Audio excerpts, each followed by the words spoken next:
Firewall को नाकाम बनाने के लिए एक तो इस चैनल को फौरी तौर पर सब्सक्राइब करें अगर अभी तक नहीं किया। इस वीडियो को देखने के बाद इसे लाइक जरूर करें और इस पर कमेंट जरूर करें, और हो सके तो इस वीलॉग के लिंक को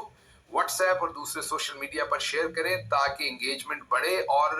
फायरवॉल को नाकाम बना सकें। अब आते हैं आज की खबरों की तरफ। आज की पहली खबर आपके सामने इस्लामाबाद से रखते हैं, जहां पर मरियम नवाज और नवाज शरीफ के साबिक तर्जमान मोहम्मद जुबैर अब पाकिस्तान तहरीक इंसाफ को ज्वाइन करना चाहते हैं, जिसके लिए वो कोशा हैं और उनका पैगाम जो है वो इमरान खान साहब तक पहुंचाया गया है और अब वो कंफर्मेशन देंगे कि उन्हें तहरीक इंसाफ में लिया जाएगा कि नहीं। लेकिन इस खबर में जो असल खबर है, जो तबसरा करने की खबर है, वो ये है कि एक तरफ कहा जाता था कि इमरान खान और पाकिस्तान तहरीक इंसाफ खत्म शुद, लेकिन आज आप कोई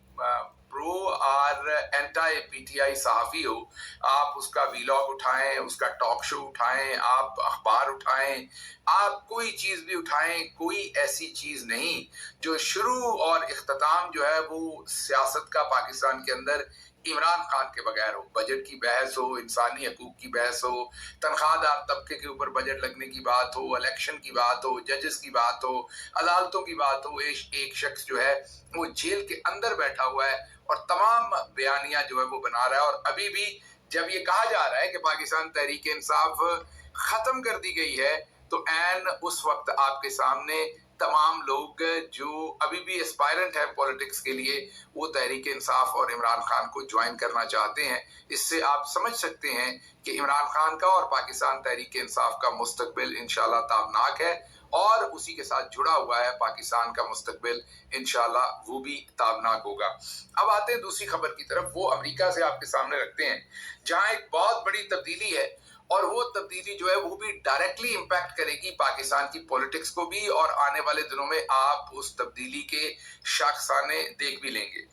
वो तब्दीली ये है कि जो रही सही कोई प्रॉब्लम रह गई थी प्रेसिडेंट ट्रंप के सामने कि वो जीतेंगे या नहीं। वैसे तो मैं तो आपके सामने बहुत देर से ये तज्जिया रख रहा हूँ कि प्रेसिडेंट ट्रंप जीतेंगे, लेकिन जो रही सही थोड़ी बहुत कसर रह गई थी, वो अभी जो पहला सदारती मबासा हुआ, बहस हुई, पहली सदारती डिबेट, जहां आपको पता अमेरिका में रवाज है कि जो सदारती कैंडिडेट होते हैं, उम्मीदवार होते हैं, वो अवाम के सामने डिबेट करते हैं, उनसे सवालात पूछे जाते हैं, मीडिया के रिनाउंड लोग सामने बैठ के सवालात पूछते हैं, वो जवाब देते हैं, और अवाम तय करती है, उसके बाद राय बनाती है कि उन्होंने किसको वोट देनी है, किस इशू पर किसने बेहतर तरीके से सवालात के जवाब दिए, किसका कंपोजर बेहतर है, कौन more like a leader of United states of America emerge हो सकता है। ये पब्लिक अपनी राय बनाती है। इसलिए अमेरिका के अंदर ये जो मुबासा होता है, सदर की डिबेट होती है, ये बहुत ही इम्पोर्टेंस होती है इसकी, और इलेक्शन से पहले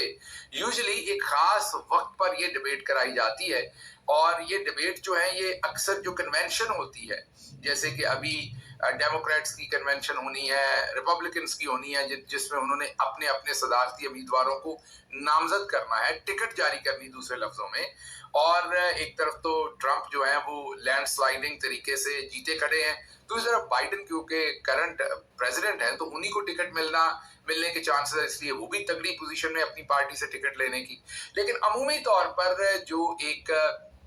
अमूमी आप कहें कि रवायत है या अमूमी एक रवाज है, वो यही है कि उस कन्वेंशन के बाद ये मुबासा करवाया जाता है, क्योंकि जाहिर है कन्वेंशन होगा, उस कन्वेंशन के अंदर टिकट दिया जाएगा अपने अपने पार्टी के मेंबरान को, और फिर ही वो सदारती उम्मीदवार होंगे, और उनके दरमियान जो है वो पहले मरहले में बहस मुबासे होते हैं अपनी अपनी पार्टी के लोगों के दरमियान में। लाइक अगर रिपब्लिकन के 6 लोग हैं तो उनकी मीडिया के ऊपर बहस होगी, डेमोक्रेट के 6 लोग हैं उनकी आपस में होगी, फिर ये डेमोक्रेट वर्सेस रिपब्लिकन जो एक एक उम्मीदवार होता है जिनका सदारती जो बहस होगी, वो अमूमी तौर पर कन्वेंशन के बाद करवाई जाती है, ये वाली जो डिबेट हुई है। लेकिन